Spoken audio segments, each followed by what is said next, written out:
मित्रांनो नमस्कार. तुमच्या सगळ्यांपर्यंत एक बातमी नक्कीच पोहोचली असेल आणि ती बातमी आहे की अमेरिकेनं आपण रशियाकडनं क्रूड ऑइल घेऊ शकतो यासाठी 30 दिवसांची परवानगी दिलेली आहे. आता परवानगी देणारा अमेरिका हा देश भारताचा सख्खा मित्र आहे. म्हणजे नरेंद्र मोदी आणि त्याचबरोबर ट्रम्प हे एकमेकांचे मावस भाऊ आहेत, चुलत भाऊ आहेत, अशा पद्धतीने एकमेकांशी व्यवहार करतात नॅशनल इंटरनॅशनल मीडियामध्ये.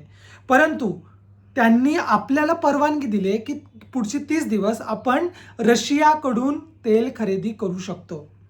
आता भारत हा एक असा देश आहे ज्याला आपण सार्वभौम देश म्हणतो. एक सॉव्हर्निटी नावाची एक गोष्ट भारताकडे आहे आणि सॉव्हर्निटी हे संविधानातलं तत्व असं सांगतं की या देशाचे जे काही निर्णय असतील, जे अंतर्गत निर्णय असतील, जी देशाची इंटरनॅशनल पॉलिसी असेल, त्याच्यामध्ये देशावरती कुठल्याही प्रकारचं बंधन किंवा कुठल्याही प्रकारचा परदेशी दबाव असणार नाही, अशा पद्धतीची आपली एक सामाजिक रचना आहे, संविधानिक रचना आहे.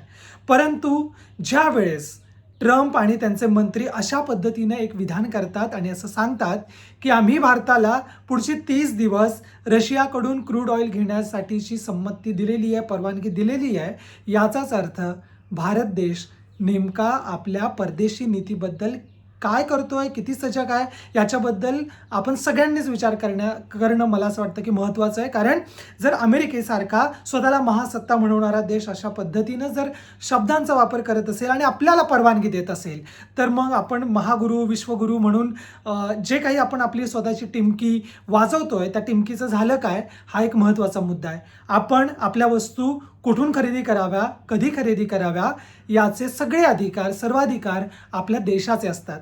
परंतु जेव्हा देशाचे निर्णय कुणीतरी त्रयस्थ व्यक्ती घेत असेल, तर मग विचार करण्याची गोष्ट आहे की आपण नेमकं कमवलं काय. अगदी भारत पाकिस्तान युद्ध जेव्हा मागच्या वर्षी सुरू होतं, त्यावेळेस सुद्धा हेच ट्रम्प मध्ये आले आणि असं म्हणाले की मी या दोघांमध्ये समळ घडवला आणि शांतता प्रस्थापित केली. म्हणजे आपण नेमकं ऐकतोय कोणाचं. नेहरूंची एक पॉलिसी होती की त्यांनी एक धोरण स्वीकारलेलं होतं आणि ते धोरण असं होतं की आपण नॉन अलायन्स मुवमेंटमध्ये जायचं. आपण ना रशियाच्या बाजूने आहोत ना अमेरिकेच्या बाजूने आहोत. या दोन महासत्ता, एक भांडवली महासत्ता आणि त्याचबरोबर एक कम्युनिस्ट महासत्ता एकमेकांच्या विरोधात भांडतायत. त्यावेळेस भारताने करायचं काय. आपण मिश्र अर्थव्यवस्थेचा पुरस्कार केलेला आहे आणि ही मिश्र अर्थव्यवस्था आपल्याला ज्याप्रमाणे एक लोककल्याणकारी राज्याची कल्पना सांगते, जी व्यवस्था आपल्याला असं सांगते की भांडवलदारी व्यवस्था आणि त्याचबरोबर कामगारांचे अधिकार यांच्या संदर्भातली जी एक तारतम्य आणि सम्यक अशी एक व्यवस्था, अर्थव्यवस्था असली पाहिजे, ती मिश्र अर्थव्यवस्था ज्या पद्धतीने गेली 75 वर्ष भारतात टिकून आहे, त्याला मला असं वाटतं की त्याला खिळखिळी करण्याचा प्रयत्न सध्या ट्रम्प यांच्याकडनं होतोय आणि भारत सरकार त्याला बळी पडतंय. येणारा काळ आपल्याला सांगेल की आपण कोणाच्या दबावाखाली होतो, आपण नेमके काय निर्णय घेतले, आपण कोणत्या पद्धतीनं आपली परदेशी नीती आखली. आता सोशल मीडियावरती तर असं झालं आहे की एखादं रील बघून, एखादं व्हॉट्सअप मेसेज बघून लोकांना असं वाटतं की आपण परदेशी नीतीमध्ये 101% आपण माहीर झालेलो आहोत.